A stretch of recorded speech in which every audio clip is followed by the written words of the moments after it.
Hi everyone, it's Nancy with Icon Apprentice, and I'm coming to you today. I wanted to show you a icon that I had written back some months ago when I took a class from my mentor and teacher, Jody Cole. This was in her home workshop, and she designed the image. But I thought you might be interested in a little bit of the information about this St. Joan of Arc icon, a little bit about her story, and then I'm going to show you through pictures just the steps in creating this tutorial. You won't actually see me painting her, but you'll see all the different steps as I go through and the process of laying down the color. She is the patroness of soldiers and of France. Born January the 6th in 1412, St. Joan of Arc was said to have heard voices of St. Michael, St. Catherine, and St. Margaret at a very early age. At age 13, she also had visions of these three saints, each of whom told her that she should help to drive the English from French territory. So she was given a divine mission. When she was 16, with the help of some of her relatives, she petitioned for permission to visit the French royal court in Chinon, and she gained the support there of two soldiers of that garrison.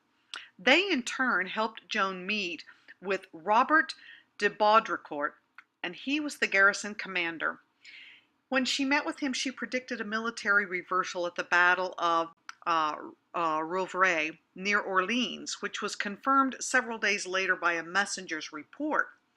When the garrison commander, Baudricourt, realized the distance of the battle's location, he concluded that she had actually seen the reversal of this fight, this battle, by divine revelation, and caused him to believe in her. Once she had his belief, Joan was granted an escort to Chinon through hostile Burgundian territory. For her safety, she was instructed to dress as a male soldier, and that was for her protection, of course. When she arrived in the royal court, she did meet in private conference with the Dauphin, which was Charles VII, won his trust and his support. To prevent accusations that she was a sorceress, the Dauphin ordered background inquiries and a theological exam at Poitiers to verify Joan's claims of divine mission. In April 1429, the Commission of Inquiry declared her to be of irreproachable life, a good Christian, possessed of the virtues of humility, honesty, and simplicity.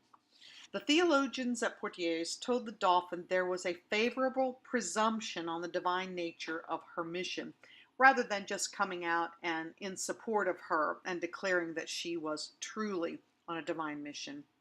Charles was satisfied with this report, but the theologians reminded him that Joan should be tested, suggesting that this test should be that of her claim to lift the siege of Orleans, which had been going on for some time. And she had originally predicted that that would happen if she was allowed to participate. So during the 5 months prior to Joan's arrival in Orleans, the French had only attempted one offensive assault, which resulted in their complete defeat. But after Joan's arrival in near Orleans, things began to change. On May the 4th, they captured the fortress of St. Loup, and Joan was present with the army at that time. The English troops approached the French army to stop their advance, but a simple cavalry charge was all it took to turn the English away without a fight. The French captured an English fortress built around the Les Augustines monastery and attacked the English stronghold Les Tourelles on May the 7th. Joan was shot with an arrow there between her neck and shoulder as she held her banner while the fighting was going on, and she remained to encourage the final assault to take the fortress. The next day the English retreated from Orleans and the siege was over, satisfying the test of divine nature of her mission. Now, following the departure of the English, many prominent clergymen began to support her, including the Archbishop of Embrun and the theologian Jean Gerson, each of which wrote supportive treatises in her favor. After the Orleans victory, Joan was able to persuade Charles VII to allow her to march into other battles to reclaim French cities, each of which ended in victory. Joan and her family were ennobled by Charles VII in reward of her actions on the battlefield. A truce with England came following Joan's ennoblement, but it was quickly broken by the English. When Joan traveled to a battle to help defend against an English and Burgundian siege, she was captured by Burgundian troops, and there were several attempts to free her. Joan herself made many escape attempts, including jumping from a 70-foot tower and landing on the soft earth of a dry moat, but to no avail. She was recaptured. Eventually, she was sold to the English for 10,000 gold coins, and at that point was tried by the English as a heretic and a witch in a trial that violated the legal processes of that time. Clerical notary Nicholas Bailey was unable to find any evidence against her, and normally without any evidence the courts lacked grounds to initiate a trial, but one was opened anyway.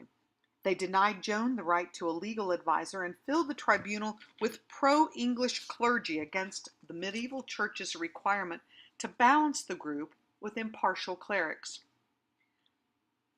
The vice-inquisitor of northern France objected to the trial from the beginning, and it was later reported that he was forced to cooperate after the English threatened to kill him, as were many other members of the clergy who were involved. She was an illiterate peasant, but was able to escape many theological traps set for her. The most well-known exchange was when Joan was asked if she knew if she was in God's grace. She answered, "If I am not, may God put me there, and if I am, may God so keep me." This question to Joan was a trap, because at the time church doctrine was that no one could be certain of being in God's grace. So if she answered yes, she would have been charged with heresy, but if she answered no, she would have been confessing her own guilt. Many members of the tribunal later testified that important parts of the transcript of her trial were altered. Joan was held in a secular prison guarded by English soldiers instead of being in an ecclesiastical prison with nuns as her guards, per the inquisitorial guidelines. So they violated regulations and guidelines once again. When Joan appealed to the Council of Basel and the Pope to be placed in a proper prison, Bishop Cauchon denied her request because it would have stopped him proceeding with her trial. While in prison, Joan wore military clothing so that she could tie her clothing together, making it harder for her to be raped. She was given another count of heresy for cross-dressing for this reason, though it was later disputed by the inquisitor presiding over the court appeals after the war. The clergy who testified at the posthumous appellate trial confirmed that she wore male clothing in prison to deter molestation. Despite the lack of incriminating evidence, Joan was condemned and sentenced to die in 1431. Eyewitness accounts of Joan's execution by burning describe how she was tied to a tall pillar, and after she died by burning, the English raked the coals to expose her body so no one could spread rumors of her escaping alive. Then they burned her body 2 more times to reduce it to ashes so no one could collect relics. The English then threw her remains into the Seine River. A retrial opened following the end of the war, meant to determine if Joan's condemnation was justly handled, and at the end of this investigation, the appellate court declared Joan innocent on July 7, 1456. Joan of Arc was a symbol of the Catholic League during the 16th century, and she was beatified in 1909. On May 16, 1920, Pope Benedict XV canonized her.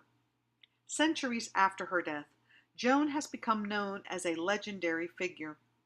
Many women have seen Joan as a brave and active woman who operated within a religious tradition that believed a person of any class could receive a divine calling. Joan of Arc has been depicted in several works by famous writers such as William Shakespeare in Henry VI, Part 1, Voltaire, The Maid of Orleans, Mark Twain, Personal Recollections of Joan of Arc, and many more. Images depicting Joan of Arc often show her with short hair and adorned in armor. I hope that that helps you get a better idea of who St. Joan of Arc was and what her contribution to the world has been. The following pictures will just be a pictorial progress of the icon that I wrote in Jody Cole's seminar in her workshop, and I will have some descriptions of what's happening with each separate picture so that you kind of understand the painting process. Thanks, and I hope you stick with me. I'll see you again. God bless.